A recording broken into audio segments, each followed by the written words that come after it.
Praise lord, హల్లెలూయా. దేవుడి నామానికి మహిమ, ఘనత, ప్రభావం కలుగును గాక. పరిశుద్ధుడు, సర్వశక్తిమంతుడు మనకి తోడుగా ఉండును గాక. ఈ ఉదయకాల సమయంలో పునరుద్ధాన దినమున దేవుడు మనతో మాట్లాడుచున్న మాట యోహాను సువార్త 16వ అధ్యాయము 33వ వచనము. నా యందు మీకు సమాధానము కలుగునట్లు ఈ మాటలు మీతో చెప్పుచున్నాను. లోకంలో మీకు శ్రమ కలుగును, ఆయనను ధైర్యము తెచ్చుకునుడి, నేను లోకమును జయించి ఉన్నాను. ఆమేన్, హల్లెలూయా. ఇక్కడ చూడండి, ఫస్ట్ దేవుడు అంటున్నాడు, నా యందు మీకు సమాధానము కలుగునట్లు ఈ మాటలు మీతో చెప్పుచున్నాను అంటున్నాడు. ఎందుకు ఈ మాటలు చెప్తున్నాడంటే, ఈరోజు శ్రమ వస్తుంది అంటే, బాధ వస్తుంది అంటే, వేదన వస్తుందంటే ఫస్ట్ సమాధానము లేకని ఇవన్నీ వస్తాయి. అది ఎవరితో అయినా కావచ్చు. ఇంట్లో భార్యతో గొడవపరుచున్నావా, పిల్లలతో గొడవపరుచున్నావా, నీ భర్తతో నువ్వు గొడవపరుచున్నావా, తల్లిదండ్రులతో గొడవపడుచున్నావా, నీ సహోదరితో నువ్వు గొడవపడుచున్నావా, వీటన్నిటికీ ఫస్ట్ కారణం ఏమిటి అంటే సమాధానము లేకపోవటమే. అందుకే దేవుడు అంటున్నాడు ఇక్కడ, ఫస్ట్ నా యందు మీకు సమాధానము కలుగునట్లు ఈ మాటలు మీతో చెప్పుచున్నాను అంటున్నాడు.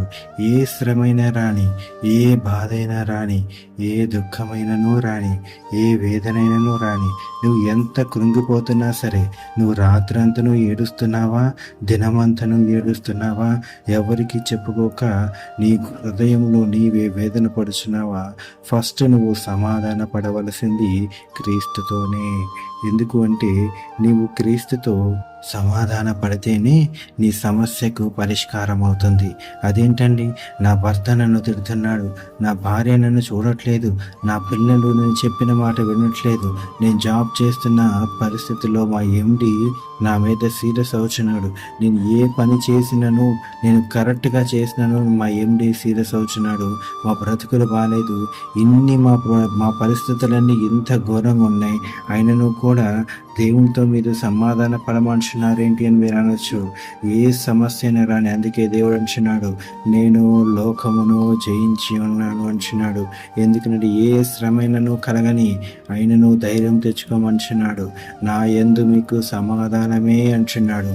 ఈ పునరుత్థాన దినమున సర్వశక్తిమంతులు పలుకుచున్న మాట, నా యందు మీకు సమాధానమే కలుగునుగాక అంటున్నాడు. దేవుని సమాధానము కలిగి ఉంటే ఎంతో ధన్యత అండి.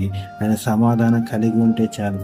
ఎంత వ్యతిరేకతలు వచ్చినా, ఎన్ని సమస్యలు వచ్చినా, ఎన్ని బాధలు వచ్చినా, దేవుని యొక్క సమాధానం కలిగి ఉంటే మనం ముందుకు వెళ్ళిపోవచ్చు. ఎందుకంటే ఆయన ఈ లోకాన్ని జయించి ఉన్నాడు. హల్లెలూయా.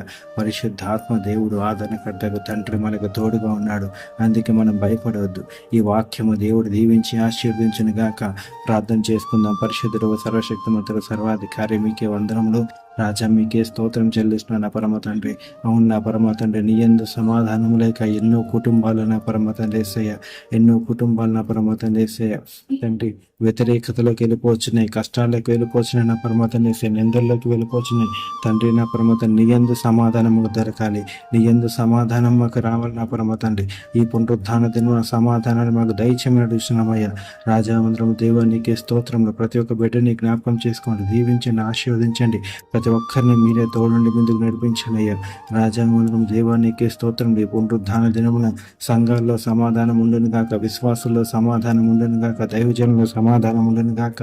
అయ్యా, నేను ఆరాధిస్తున్నప్పుడు నా పరమ తండ్రి, అయ్యా నీకు ప్రార్థిస్తున్నప్పుడు నా పరమ తండ్రి, గొప్ప హృదయం నుండి సమాధానం ఉండి నీ బల్లలో నా పరమ తండ్రి చేయి వేస్తున్నప్పుడు సమాధానంతో నీ బల్లలో చేయి వేటకు కృపని భాగ్యాన్ని దయచేయమని నజరేయుడు సర్వశక్తి మొదలు దేవుడి నామంలోని, కృపగల తండ్రి నామంలోని ఈ ప్రార్థనంతా ఇక్కడ అడిగి వేడుకుంటున్నాం నా పరమ తండ్రి. ఆమేన్.